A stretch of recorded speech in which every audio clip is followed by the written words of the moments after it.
Okay, everybody, fans of the great and glorious, soon-to-be famous one-day Nick Dutch, full-time professional, long-standing tarot reader, talking today about tarot. I'm showing you the prediction tarot deck today.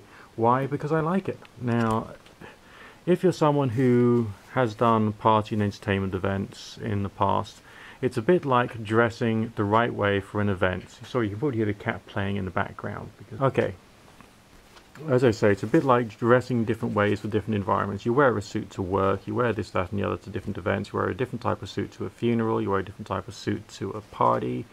And when you're hanging out with your friends in a pub, you dress in a different way as well. So for a different type of entertainment event, you bring a different type of tarot pack because they express emotionality or energy or, something in a very different way, which is more suitable for the people that you're addressing and who they are and what they're about. So this is an interesting tarot deck in general because a lot of the major arcana has mistiness or clouds or sky in the background, and there's lots of emphasis placed upon that, providing a certain level of ethereal nature to the imagery. The colors themselves are rather gentle, rather soft, pastely. I believe that one author has described it as being almost wintry by nature.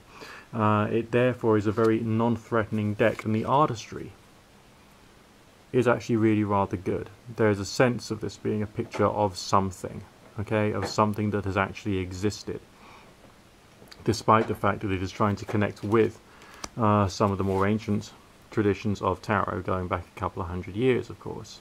But there's also this feeling of these being images of people. They've got a sense of character about them. They've got a feeling of a certain level of genuineness to what they are. I mean, that could be a picture of someone who you once knew. I mean, this is a very powerful interpretation of the Hermit, the way in which light and shadow is used.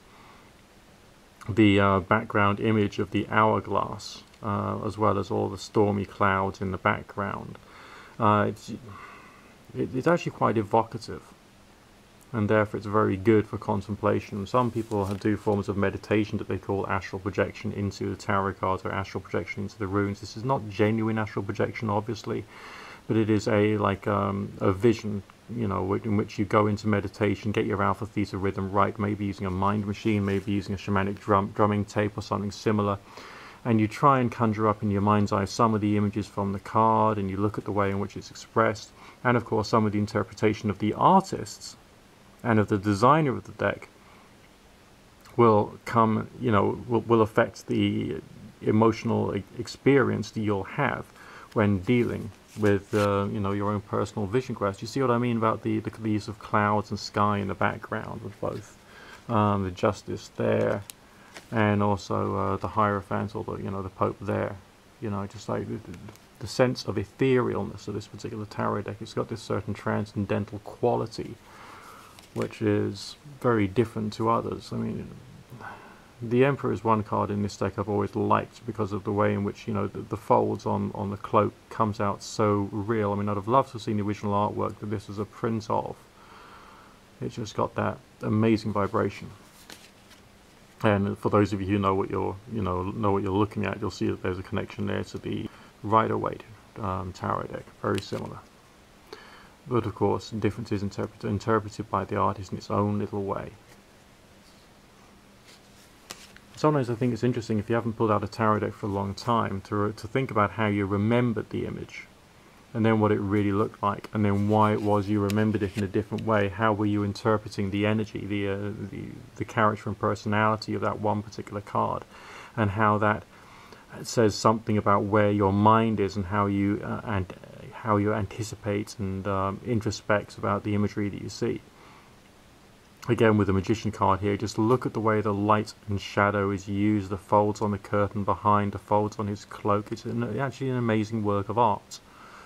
Really does kick in, but I enjoy it more for that experience more than for a divinatory tool, because it has this sense of non-threatening calmness, very tranquil, very meditative. I mean, if you are doing meditation and you want to use tarot imagery for it, this is an ideal deck to do that with, because it is so gentle. I mean, obviously the Lover's card here is a break from tradition. It doesn't have the message of the parting of the ways, which you did see on the Oswald Worth Tarot, And you would have also seen on the Tarot of Marseilles. Okay, it's a different message, but it's more a question of romantic love rather than sexual love, and it's not about decision making and responsibility. So there's a different meaning associated with the imagery and how the art can be interpreted.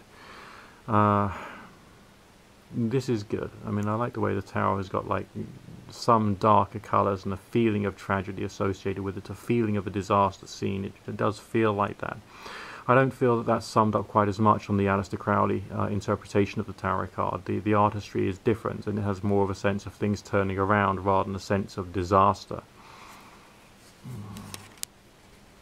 Very warm, very bright, very loving orientated.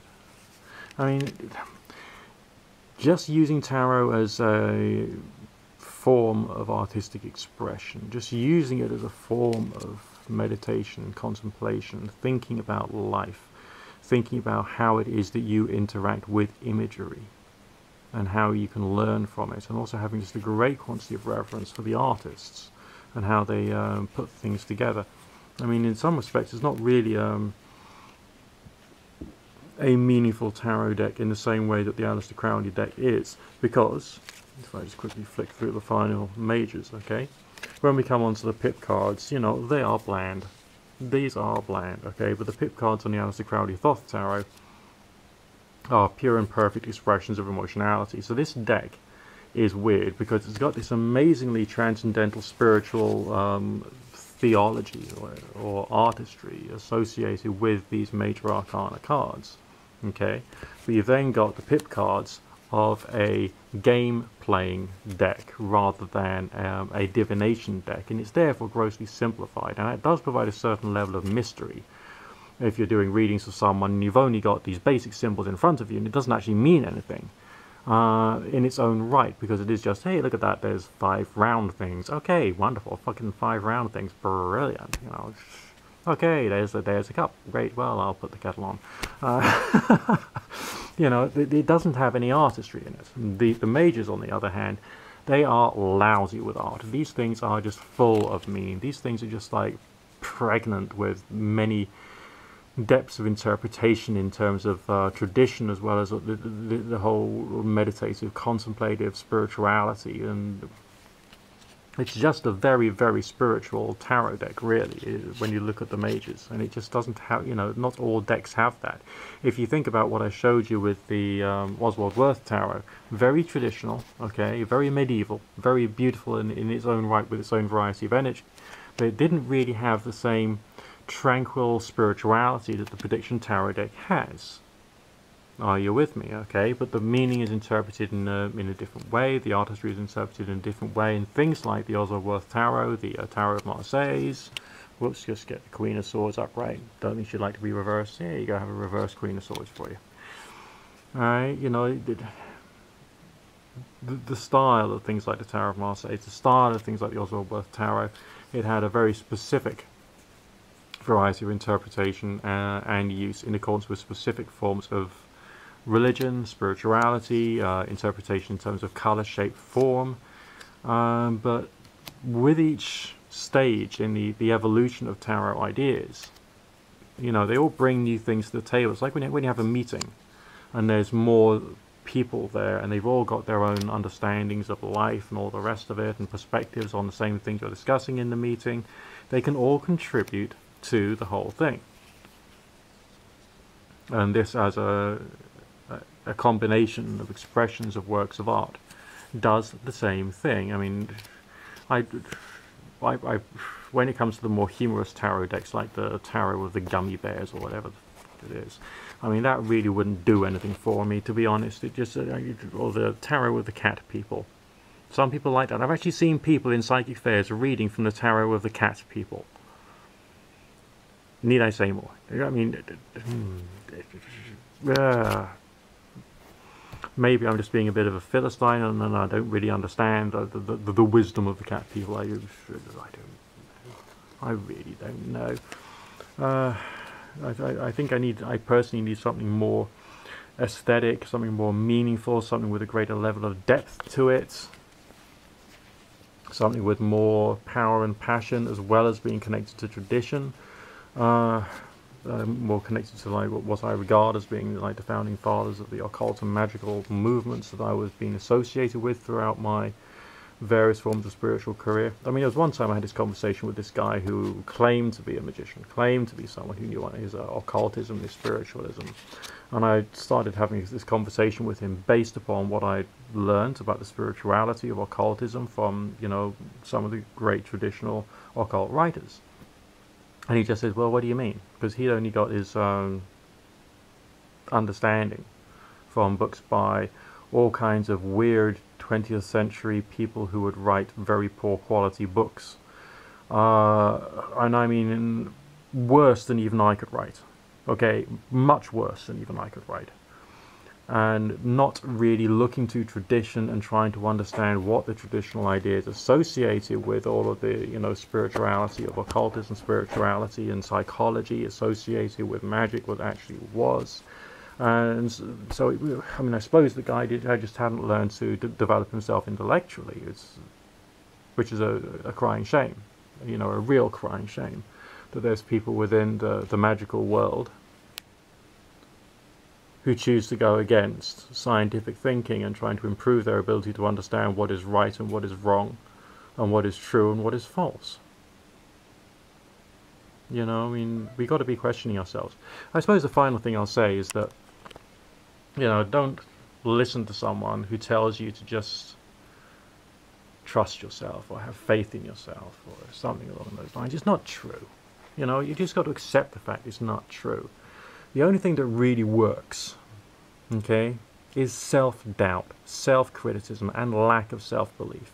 Because if you have that, then you can start to work out where you're wrong, where your thinking is wrong, where your ideas are wrong, where you as a person are still poorly developed. And there isn't a single person in this world who isn't, in some respects, poorly developed. Now, you can either have reverence for your insanity and think, yeah, I'm crazy, I'm doing this, that, and the other, I'm crazy. Or you can think to yourself, hang on a minute, there is something wrong here, I need to work on something. And maybe it's fun, or there's a sense of personal pleasure to be had from not really looking at yourself.